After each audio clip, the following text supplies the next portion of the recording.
Hello friends and welcome to this other video. L'actualité internationale aujourd'hui, c'est entre Ukraine, Taïwan, les États-Unis, la Russie, la Chine, les tensions, les îles Pacifiques, la protection de Taïwan, Taïwan qui est un partie intégrante de la Chine. Bref, c'est ça l'histoire.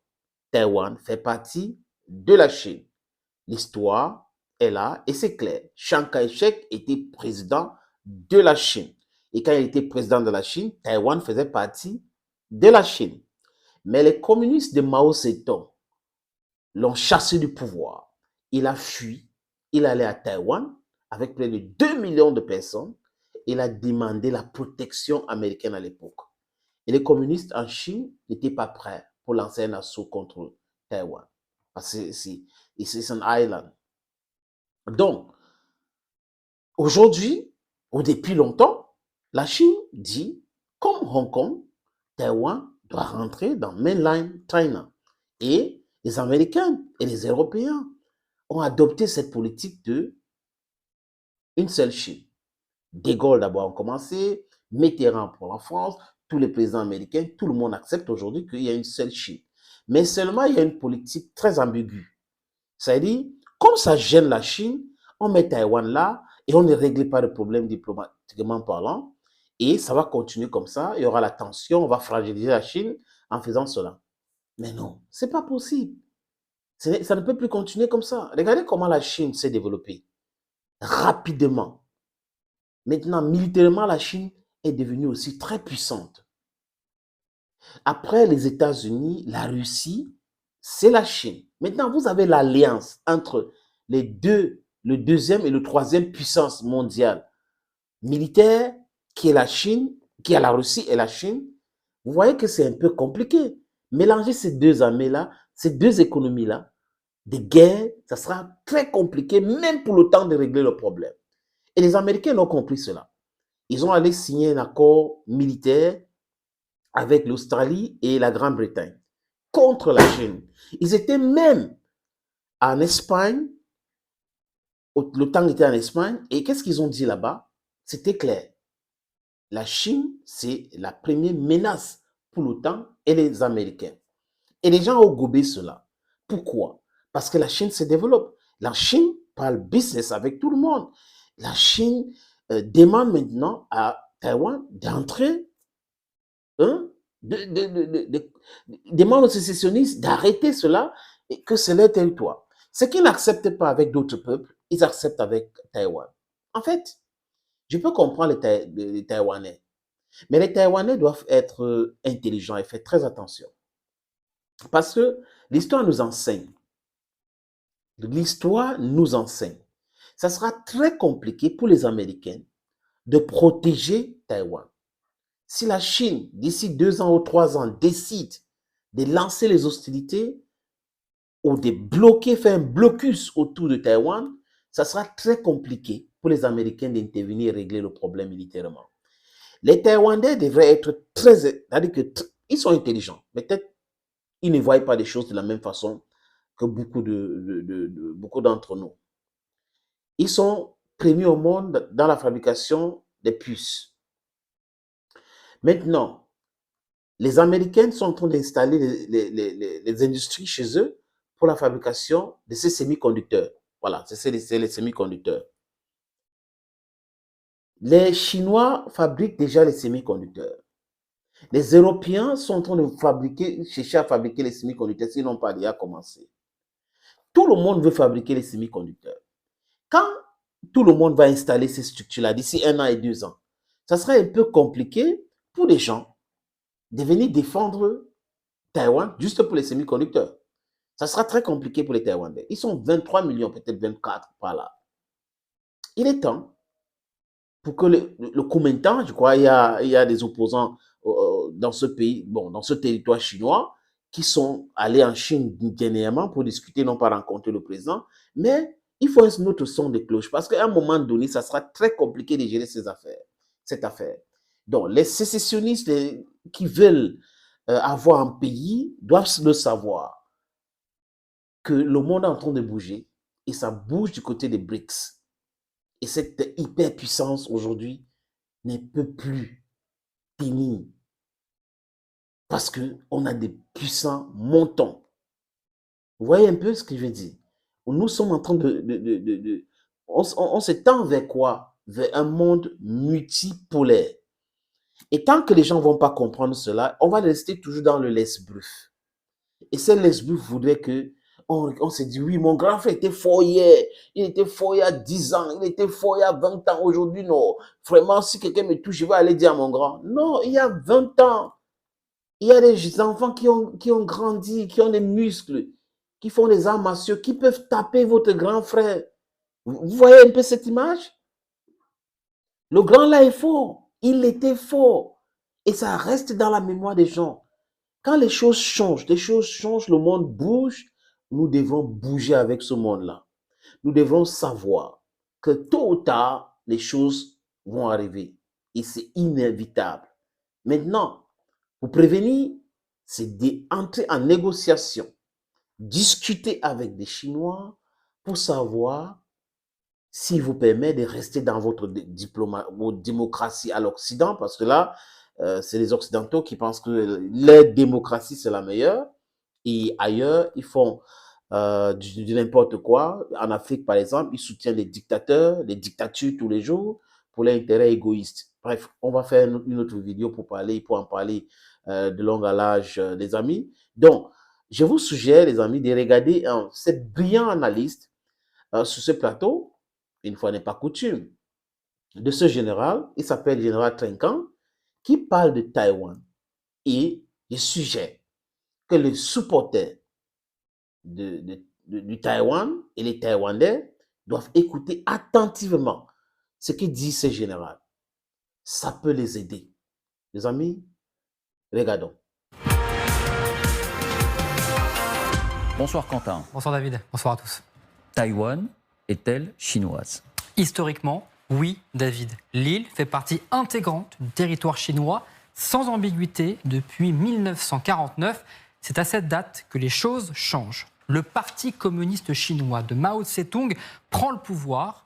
Le régime nationaliste de Chiang Kai-shek est renversé. Avec son gouvernement, Chiang Kai-shek va se réfugier sur cette île de Taïwan, au sud-est du pays, suivi par plus de 2 millions de personnes. Chiang Kai-shek, à ce moment-là, se revendique toujours comme le représentant légitime de la Chine. Il fait alors alliance de circonstances avec les États-Unis. Washington déploie alors une partie de sa flotte autour de l'île pour protéger les nationalistes. À partir de là, deux Chines cohabitent, chacune revendiquant la légalité sur l'île et sur tout le territoire chinois.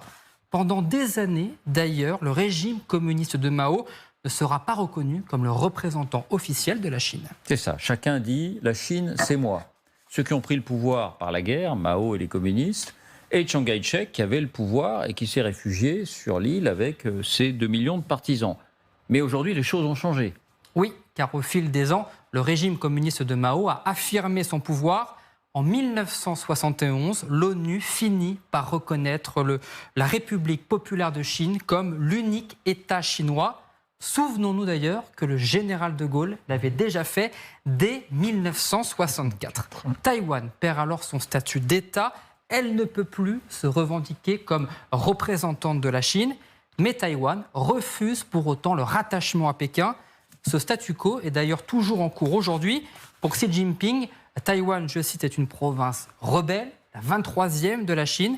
Taïwan, de son côté, se revendique autonome, allant même jusqu'à élire son propre gouvernement. Bah oui, parce qu'entre-temps, Taïwan est devenue une démocratie. Et c'est ça aussi qui creuse le fossé entre l'île et le continent. Oui, l'île affirme ses différences avec Pékin. Depuis 1978, Taïwan est une démocratie, avec un président élu, et elle a connu d'ailleurs plusieurs alternances politiques. L'autre raison qui fait que Taïwan existe de facto, c'est son économie. Taïwan est aujourd'hui la 21e puissance économique mondiale, le premier producteur au monde de semi-conducteurs que l'on retrouve notamment dans tous nos smartphones. Une autre raison pour les États-Unis de la soutenir sans relâche. Si Pékin souhaitait réintégrer Taïwan par la force, justement, est-ce que les États-Unis s'engageraient militairement? En tout cas, Joe Biden l'a affirmé il y a quelques mois. À la question de savoir si les Américains défendraient Taïwan en cas d'invasion chinoise, le dirigeant américain avait répondu « oui » si une attaque sans précédent venait à se produire. La Maison-Blanche avait alors tempéré les propos du président des États-Unis. Mais ce week-end, lors de la visite d'une délégation américaine à Taipei, le représentant des États-Unis, Michael McCaul, a réaffirmé « oui, les États-Unis se tiennent prêts à intervenir militairement et ils ne veulent pas y aller seuls ». Il fait même un parallèle avec la guerre en Ukraine. Écoutez. It is important that all democracies stand together against tyranny and oppression. Whether it be Putin's unprovoked invasion of Ukraine to Communist China's acts of aggression against your nation and the Pacific. C'est pour cela que la déclaration d'Emmanuel Macron ce week-end, le président français, a fait beaucoup parler. Après 3 jours de visite d'État en Chine, le président a répondu à nos confrères des Échos dans son avion qui le ramenait à Paris. Et il montre sa position sans appel. La pire des choses serait de penser que nous, Européens, devrons être suivistes au rythme américain et à une surréaction chinoise. Nous, Européens, devons nous réveiller. Notre priorité n'est pas de nous adapter à l'agenda des autres. Plusieurs remarques. D'abord, on revient sur la position de Taïwan. Je rappelle que dans le monde, Taïwan n'est pas représenté aux Nations Unies. Mais Taïwan n'est plus un pays. Non, n'est plus un pays. Depuis 71. Et donc le problème, c'est le régime. C'est-à-dire que les Taïwanais vous disent Chiang Kai-shek, c'était encore un dictateur. Nous, maintenant, on est en démocratie.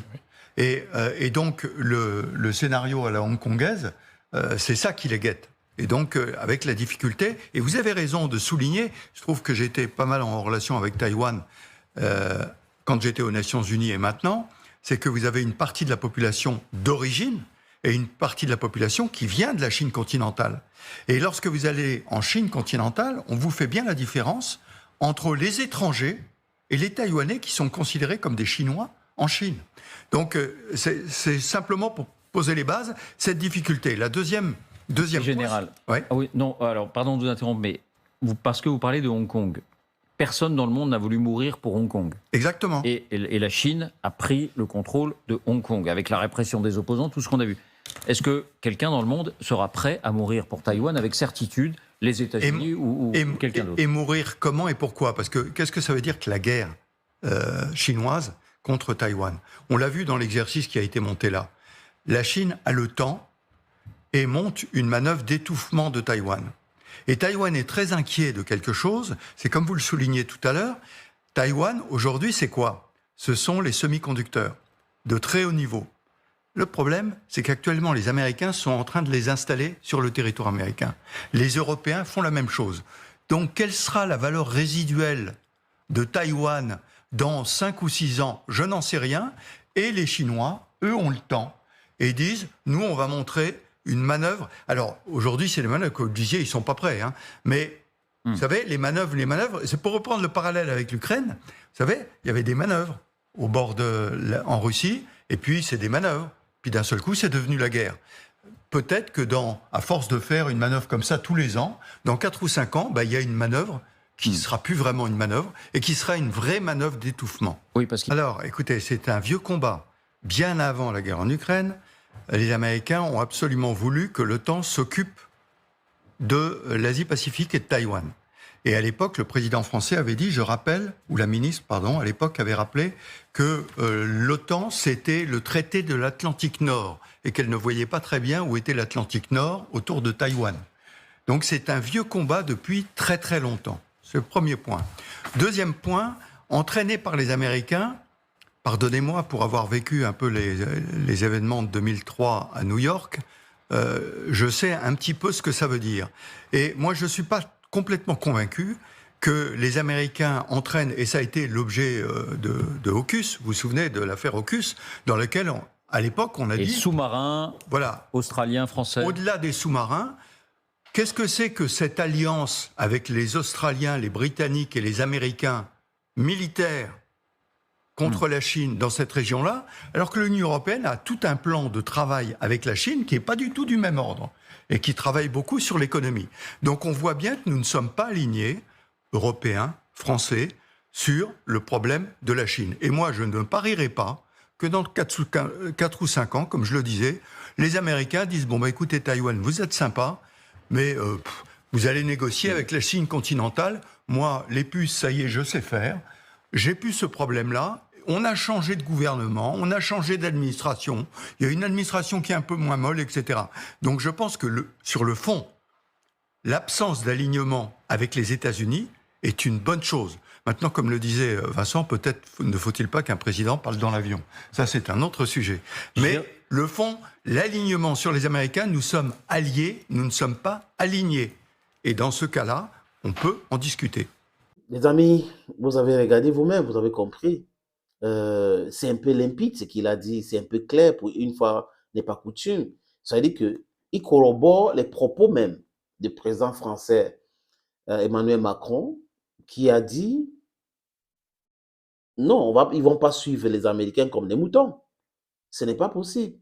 L'intérêt américain à Taïwan, ce n'est pas l'intérêt de tout le monde. Les Européens pensent économie, pensent partenariat. Les Américains pensent confrontation. Donc, ils n'ont pas les mêmes problèmes. Et vous ne pouvez pas laisser votre intérêt pour aller défendre l'intérêt de l'autre. La preuve, c'est que les Américains n'ont jamais laissé l'intérêt. Ils signent un partenariat militaire avec l'Australie et la Grande-Bretagne contre la Chine. Pendant que les Européens sont en train de penser économie avec la Chine. Donc, vous voyez que les deux intérêts sont diamétralement opposés. Et il faut des sages pour bien comprendre cela. Les Européens au Macron, il a osé parler fort, les autres ne veulent pas parler, mais c'est un peu clair. En Ukraine aujourd'hui, comme le président français a dit, personne ne peut lui donner des leçons. En Ukraine, personne ne peut lui donner des leçons. La réalité est tout autre chose. Mais dans le côté de Taïwan, vous ne pouvez pas amener l'OTAN à faire la guerre avec des gens qui n'ont rien à voir avec l'OTAN. Aucun pays de l'OTAN n'a jamais été attaqué, comme le cas de l'Ukraine. Peut-être it was a neighboring country, so they said to themselves, let them support Ukraine. Mais Taïwan, dans votre propre diplomatie, vous dites que il y a une seule Chine et que Taïwan fait partie de la Chine. Maintenant, vous dites que vous allez faire la guerre à la Chine si la Chine décide de récupérer Taïwan par la force. Contradictoire, n'est-ce pas, les amis? En fait, ils sont là dans leur propre mensonge, ça les attrape. On comprend aujourd'hui que la plupart de ce pays-là créent les situations de tension pour maintenir dans l'abîme, dans le noir, dans la galère, dans la confusion totale d'autres peuples. Mais un autre monde est possible. Et ceux-là même peuvent changer. Et j'aime bien le dire. Il est temps que les philosophes deviennent présidents ou ceux qui sont présidents aujourd'hui, ou chefs d'État, parce qu'on a des premiers ministres et tout, ou chefs d'État, se transforment en philosophes. Là, on aura un monde bien équilibré. On aura un monde juste. Parce que seule la justice juste peut régler les problèmes qu'on a. Parce que quand la justice n'est pas juste, quand la justice est à la tête chercheuse, comme ce qu'on appelle à la comédie pénale internationale, ça fait rire et ça ne règle aucun problème. Ça ne fait que prolonger les problèmes. Est-ce que c'est ce que nous voulons? Je ne pense pas. Les Africains ne veulent pas cela. L'Afrique compte plus de 1 milliard d'habitants aujourd'hui. Nous devons être unis pour être une puissance intouchable. Mais, comme Machiavel, il nous divise pour mieux nous contrôler. Les amis, pour Taïwan, les dirigeants taïwanais, ou ceux qui dirigent aujourd'hui ce territoire chinois, devraient être intelligents. Sinon, ça sera trop tard. Et nous savons tous ce qui peut se passer, ou ce qui va se passer. Thank you for watching. Bye bye for now, dear friends.